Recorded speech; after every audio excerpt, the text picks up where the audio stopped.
ಸಮಸ್ಯೆ ಏನಿದೆ, ಅವನ ಏನು ಬವಣೆಗಳೇನಿದಾವೆ ಅನ್ನೋದನ್ನ ಪತ್ತೆ ಹಚ್ಚಿ ಅದಕ್ಕೆ ಹೋರಾಟ ಮಾಡ್ತಾ ಇರುವಂತ ಪಕ್ಷ.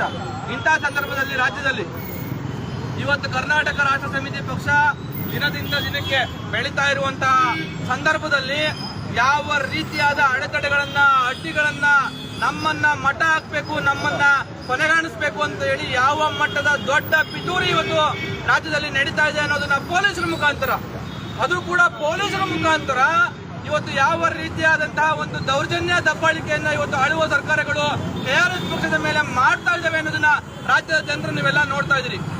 ಜನಸಾಮಾನ್ಯರಿಗೆ ಧ್ವನಿಯಾಗಿ ಕೆಲಸ ಮಾಡ್ತಾ ಇದ್ದಂತಹ ಒಂದು ಪಕ್ಷ, ಜನಸಾಮಾನ್ಯರಿಗೆ ಆಗ್ತಾ ಇರುವಂತಹ ಅನ್ಯಾಯಗಳನ್ನ ಪ್ರಶ್ನೆ ಮಾಡ್ತಾ ಇರುವಂತಹ ಪಕ್ಷ, ಜನಸಾಮಾನ್ಯರ ಮೇಲೆ ಆಗ್ತಾ ಇರ್ತಕ್ಕಂಥ ದಬ್ಬಾಳಿಕೆ ದೌರ್ಜನ್ಯಗಳನ್ನ ಪ್ರಶ್ನೆ ಮಾಡಿ ಇವತ್ತು ಅವ್ರಿಗೆ ನ್ಯಾಯ ಕೊಡಿಸೋದಕ್ಕೆ ಹೋರಾಟ ಮಾಡ್ತಾ ಇರುವಂತಹ ಪಕ್ಷದ ಮೇಲೆ ಇವರು ಈ ರೀತಿಯಾಗಿ ಮಾಡ್ತಾ ಹೋದ್ರೆ ಜನರನ್ನ ಜಾಗೃತರನ್ನಾಗಿ ಮಾಡ್ತಾರೆ, ಜನರನ್ನ ದೊಡ್ಡ ಮಟ್ಟದಲ್ಲಿ ಇವತ್ತು ಅನ್ಯಾಯ ದೌರ್ಜನ್ಯದ ವಿರುದ್ಧ ಎತ್ತುಕಟ್ಟುವಂತ ಕೆಲಸವನ್ನ ಕರ್ನಾಟಕ ರಾಷ್ಟ್ರ ಸಮಿತಿ ಪಕ್ಷ ಮಾಡುತ್ತೆ ಅನ್ನುವಂತ